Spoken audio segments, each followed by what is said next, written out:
ini aku pengen review tentang buku ini ya, We Need to Talk About Vaginas, an important book about vulvas, periods, puberty, and sex, ya. Jadi ini salah satu buku yang oke buat sex education.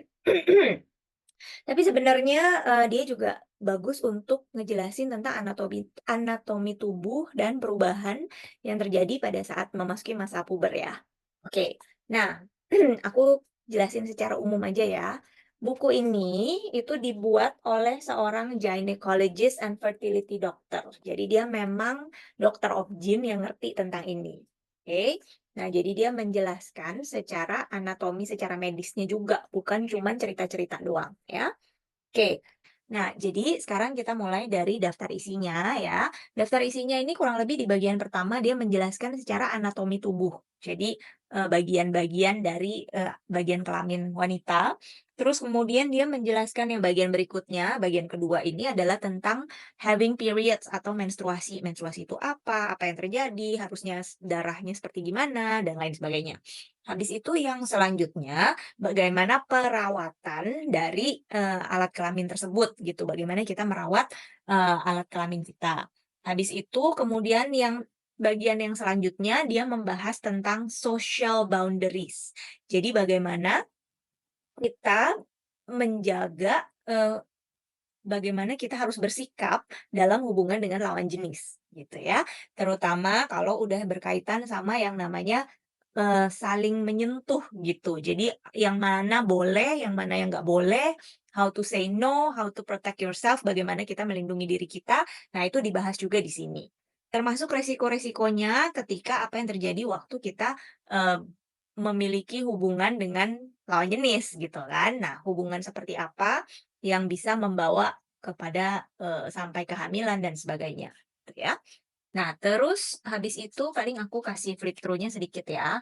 Jadi, di halaman ini dia membahas tentang tubuh manusia dan sejarahnya. Jadi, kalau zaman dulu tuh orang jarang yang bicara tentang sex education dianggap tabu, ya kan? Nah, tapi di satu sisi kewanitaan itu juga adalah sesuatu yang suka kita lihat di dalam seni. Misalnya kalau di patung-patung tuh suka banyak tubuh wanita seperti itu, ya kan? Nah, terus ada juga mitos-mitos yang terkait tentang kelamin. Habis itu di sini ada anatomi vulva atau bagian kelamin wanita, ada bagian-bagiannya. Nah, ini masuk ke dalam rahim. Di dalam rahim seperti apa, terus, eee, alat reproduksinya seperti apa. Nah, beda-bedanya apa, yang ini buat apa, ini buat apa, itu jelas di sini. Habis itu ini bentuk beda-beda dari anatomi tubuh manusia. Jadi kadang-kadang ada yang bentuknya begini, ada yang bentuknya begitu. Seperti manusia ada yang besar, ada yang kecil, gendut, kurus, nggak ada yang lebih bagus dari yang lain. Semuanya baik-baik aja, gitu ya. Nah, dia menjelaskan variasi anatomi. Nah, bagaimana perubahannya dari anak masih kecil sampai dia menjadi dewasa, itu perubahan bentuk fisiknya seperti apa, itu ada di sini. Nah, terus di sini dia menjelaskan tentang proses terbentuknya embrio atau bayi, gitu. Jadi di sini adalah proses dia jelasin secara medis bertemunya sperma dan ovum, sehingga kemudian sperma dan ovum itu pembuahan di daerah rahim, menjadi anak, bayi. Nah, si bayinya itu terus kemudian berkembang di dalam perut mamahnya seperti ini, dan akan lahir melalui vagina, tapi bisa juga dari perut. Jadi ini ada cesarean juga, bisa di C-section, dipotong. Jadi keluarnya tidak lewat lubang dari vaginanya, tapi lewat perut. Nah, sedangkan kalau yang lewat dari lubang vagina ini seperti ini, bisa ada alat untuk membantunya. Nah, hymen atau selaput darah, ya, itu juga dibahas di sini, termasuk mitos-mitosnya. Habis itu di sini ada tentang menstruasi. Jadi menstruasi itu penyebabnya apa, siklusnya seperti apa. Dia membahas tentang hormon-hormon yang terkait. Jadi karena ada produksi hormon, makanya ada produksi telur dan lain sebagainya. Ya. Terus habis itu ada kalau misalnya kita pertama kali mengalami menstruasi apa yang terjadi. Nah, dia kasih contoh-contoh ini misalnya nanti payudaranya bisa sakit gitu kan, ada perubahan yang terjadi, terus kemudian kita harus siapin apa, what do we need to prepare. Nah, terus ini alat-alat juga yang kita bisa pakai untuk ketika kita lagi menstruasi. Jadi ada pads, ada pembalut, ada menstrual cup, Ada juga tampon, dia kasih contoh dan beda-bedanya apa. Nah, dia membahas juga dari sisi psikologisnya, nggak usah malu, kamu bisa cerita kepada orang yang kamu, eee, percaya, seperti itu, gitu. Because it's all very normal, ini semuanya normal, jangan khawatir. Nah, bisa juga sakit kan, ada kram-kram. Nah, kalau kram, what do you do to make yourself feel better? Nih, gimana caranya supaya bisa lebih nyaman? Nah, kalau, bentuk dan warna dari darahnya itu ada macem-macem, dia kasih beda-bedanya seperti apa, dan kalau misalkan dia normalnya seperti apa dan yang tidak normalnya seperti apa. Jadi di sini dia bilangnya, pokoknya kalau selama kamu lagi menstruasi itu, harusnya kamu tetap bisa berkegiatan seperti biasa. Kalau benar-benar kayak darahnya keluar banyak banget, atau kamu sakit, kramnya itu luar biasa sampai nggak bisa bangun, nah itu waktunya kamu harus pergi ke dokter misalnya. Dia jelasin seperti itu, gitu ya. Nah, terus bagaimana untuk menjaga atau membersihkan daerah kewanitaan. Terus kalau untuk rambut-rambut yang di daerah kewanitaan juga bagaimana mengurusnya.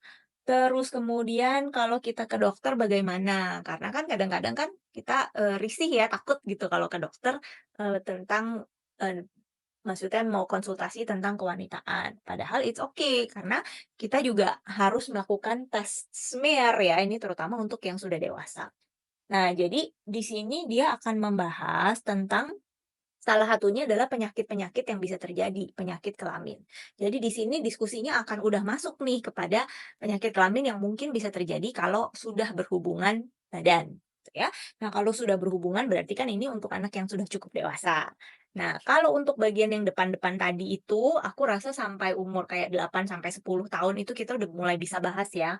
Nah, tapi kalau di posisi yang sebelah sini karena udah ngomong tentang hubungan lawan jenis, terutama hubungan fisik ya. Nah, jadi mungkin harus, anaknya juga udah cukup lebih dewasa juga, sudah siap gitu untuk ini.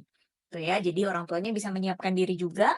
Nah, di sini dia membahas juga tentang vaginal discharge atau cairan yang, alamiah yang ada biasa di vagina. Kalau misalnya gatal seperti apa? Nah, oh ya, by the way, aku juga baru tahu bahwa ternyata yang kita suka sebut vagina itu sebenarnya dia adalah vulva.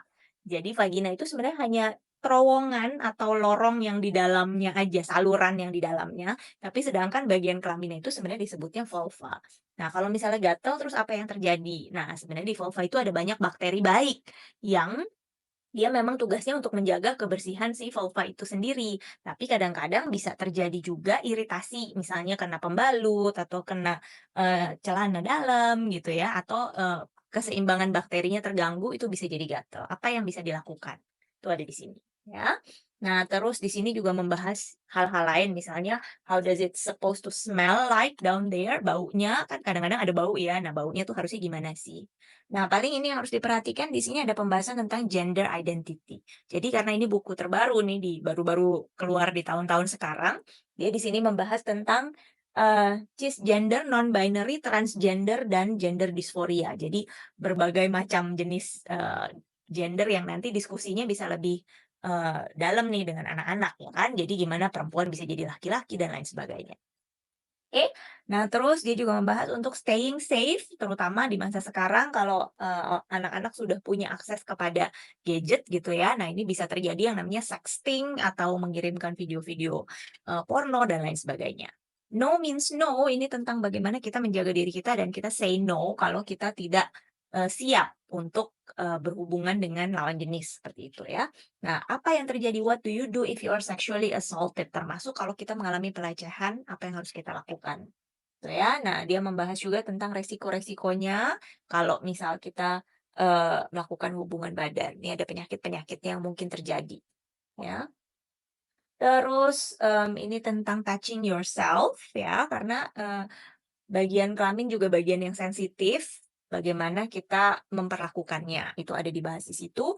Dan terakhir dia menutupnya dengan your body is amazing, artinya setiap wanita itu eee, punya tubuh yang luar biasa, kita bukan cuman ada untuk, estetika aja gitu, bukan untuk kecantikan saja, tapi tubuh kita itu bisa, menjadi tempat untuk anak-anak bisa lahir dan lain sebagainya ya, jadi kita harus menjaganya dengan baik. And we deserve to be loved and celebrated for exactly who you are. Jadi keberhargaan kita bukan terdapat pada kecantikan, tapi memang pada diri kita aja gitu ya. Oke, nah jadi ini ada juga beberapa glossary untuk istilah-istilah yang tidak dimengerti. Nah, ini buku yang menurut aku bagus banget bisa menjadi pembicaraan. Nah, bahkan untuk anakku yang cowok aja, aku nggak buka semuanya, nggak kasih dia baca on his own sih, tapi kita flip through beberapa pages karena, dia juga tahu bahwa aku setiap bulan juga ada having period gitu kan, ada menstruasi, ada darah, terus dia juga tahu bentuk tubuh aku seperti apa gitu kan, perbedaan antara kelamin seperti apa tuh kita bahas juga. Dan kalau kemarin sih dia terutama, "Kenapa kamu harus berdarah setiap bulan?" So we talk about the cycle, the reproductive cycle dari sel telur itu gitu. Kalau sel telur tidak ketemu dengan sperma, maka dia harus pecah, harus luruh gitu. Nah, jadi itu adalah pembahasannya. Kita juga bahas tentang bagaimana bayi ada di dalam dan bagaimana dia dikeluarkan, seperti itu ya.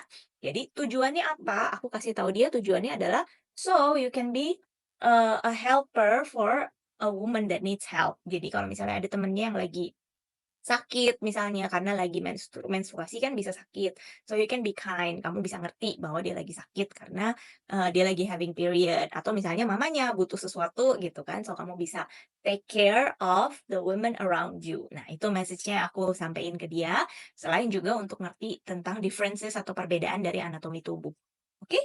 Nah jadi sekian itu aja tentang, We Need to Talk About Vaginas, ini keluaran dari Neon Squid publisher-nya. Dan, 64 halaman, lumayan tebal juga. Dia tidak benar-benar hardcover sih, tapi ini karton ya, jadi lumayan oke juga bukunya. Dalamnya sih, full, full color dan paperback biasa. But it's a very nice book to have, bisa juga dikadoin buat temen yang mungkin punya anak perempuan yang sudah pre-teens ya, pre-teenager, ini oke banget. Oke, so itu aja I think for today, kita udahan dulu. Mudah-mudahan ini berguna buat kalian ya. Bye-bye.